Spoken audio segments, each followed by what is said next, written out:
નમસ્કાર દર્શક મિત્રો, હું સુરૂપલ લુણીચિયા. સંપૂર્ણ ન્યૂઝમાં આપનું સ્વાગત છે. અમીરગઢ રેન્જના ખજુરિયા વિસ્તારમાંથી આશરે 60 મણ ખેરના ગેરકાયદેસર રીતે કપાયેલા લાકડા ઝડપી પાડવામાં આવ્યા છે.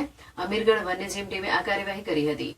ઇકબાલગઢ રાવની ઝાંઝરવા બીટના વનરક્ષકને મળેલી બાતમીના આધારે ખજુરિયા ગામના માવ ભગાભાઈના સર્વે નંબરવાળા ખેતરમાં તપાસ કરવામાં આવી હતી. તપાસ દરમિયાન ખેરના લીલા વૃક્ષો કાપીને એકત્રિત કરેલા મળી આવ્યા હતા. આ વૃક્ષો કાપવા માટે વન વિભાગની પૂર્વ મંજૂરી લેવામાં આવી ન હોવાથી અમીરગઢ રેન્જ દ્વારા સમગ્ર મુદ્દામાલ કબજે કરવામાં આવ્યો હતો.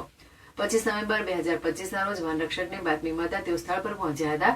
તેમણે વનપાલ ઇકબાલગઢ બાથીજીને જાણ કરતા તેઓ તેમની ટીમ અને પંચો સાથે સ્થળ પર પહોંચ્યા અને કપાયેલા ખેરના લીલા વૃક્ષોનો મુદ્દામાલ જપ્ત કરી નર્સરી ખાતે લાવ્યા હતા.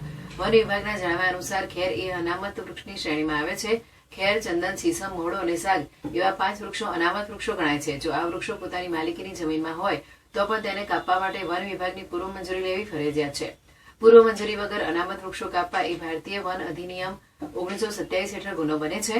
અમીરગઢ રેન્જ દ્વારા લોકોને આવા વૃક્ષો કાપતા પહેલા વન વિભાગની મંજૂરી લેવા અપીલ કરવામાં આવે છે. છેલ્લા 3 મહિનામાં અમીરગઢ રેન્જ દ્વારા ખેરના વૃક્ષો ગેરકાયદેસર કપાણનો આ ત્રીજો બનાવ નોંધાયો છે. આ અંગે અમીરગઢ આરએફઓ મહેન્દ્રસિંહ વાઘેલાએ જણાવ્યું હતું કે ગત તારીખ 25/11/2025ના રોજ અમીરગઢ રેન્જની ઇકબાલગઢ રાઉન્ડની ઝાંઝરવા બીટમાં ખજુરિયા ગામે વનરક્ષકને બાતમી મળી હતી કે ત્યાં ખેરના વૃક્ષો કાપવામાં આવ્યા છે. જેથી વનરક્ષક પીકે છત્રાલિયા સ્થળ પર જઈ અને જગ્યાનું વર્ણન કરી વનપાલ ઇકબાલગઢને જાણ કરતા વનપાલ બાથીજી તેમની ટીમ સાથે સ્થળ પર પહોંચી પંચો સાથે રહી જગ્યામાં પડેલા ખેરના લીલા વૃક્ષોને જપ્ત કર્યા હતા.